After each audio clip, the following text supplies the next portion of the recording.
उपस्थित थिबा टीएलएन पात्र हाईस्कूल गुड़ियालीर छात्र छात्री माने एही प्रकल्प माध्यम उपस्थापन करने जाउछु जार नाम कि नूतन प्रजुक्ति विद्या को आधारित प्रकल्प। एही प्रकल्प द्वारा आम देशर कृषक मानकर अधिक अधिक लाभ और उन्नति साधना हो पारिबो।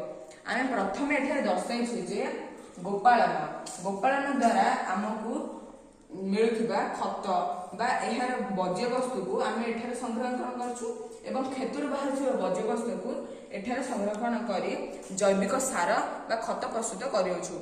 एही खत को पुणी आमे एही जमी रे व्यवहार करी आमर प्रतिभरण करि पारुछु।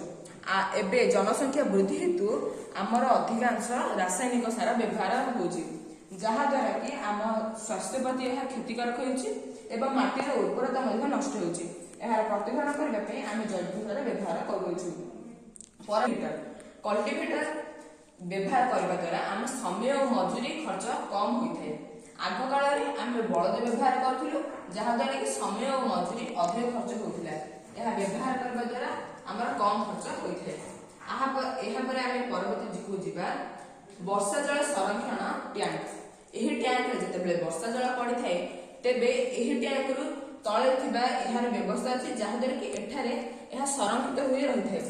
एही संरक्षित रु आमे पुणी खेत को जीवा पे अन्य एक व्यवस्था करूछु। एही व्यवस्था द्वारा ड्रिप इरिगेशन सिस्टम द्वारा एहा खेत रे परिचालन होइथे जहा द्वारा कि आम जल अधिक अधिक संरक्षण होइथे। एही पद्धति करबा पे आमे सोलार व्यवहार करछु। सोलार इरिगेशन सिस्टम द्वारा आमर अनेक लाभ होइथे यथा आग काल रे आमर व्यवहार करथिबा डीजेल और किरोसिन व्यवहार करथिला जहा द्वारा कि सेथिर धुआं जोगो आम वायु मध्ये प्रदूषण होथिला किंतु एहा द्वारा वायु प्रदूषण होय नै एवं कम खर्च रे होई पारे।